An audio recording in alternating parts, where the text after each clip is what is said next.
Look at this window. During the day, it's just glass.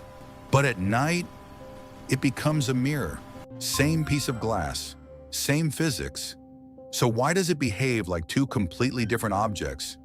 Here's the secret. This glass isn't choosing to reflect or let light through. It's doing both. Every single time. You've probably seen this exact effect used on purpose. Police interrogation rooms use it. One side looks like a window, the other looks like a mirror. Same glass, same physics, just different lighting on each side. But that's not really an illusion. It's a demonstration of something happening at every single point on that glass, whether it's dark outside or not. About 90% of the light passes through, the other 10% bounces back. It happens to every photon, constantly, whether you're looking or not. But here's where it gets strange.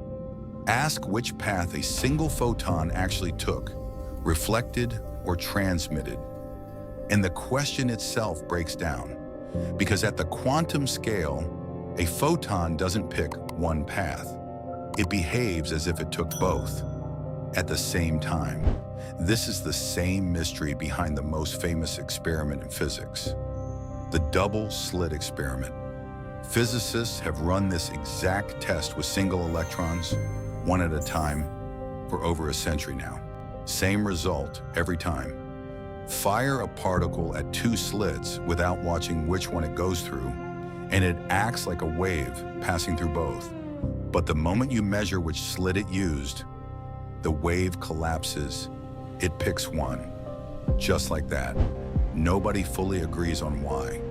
Some physicists say observation itself changes reality. Others say we just don't have the full picture yet. But next time you catch your reflection in a window at night, remember, that glass is quietly doing what every particle in the universe does, existing in two states at once, until something forces it to choose. So, are you looking at your reflection, or are you the reason it exists at all? This isn't just a curiosity.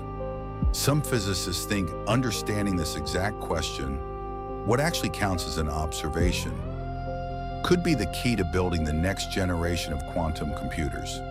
So next time you catch your own reflection at night, ask yourself, is the glass showing you the world?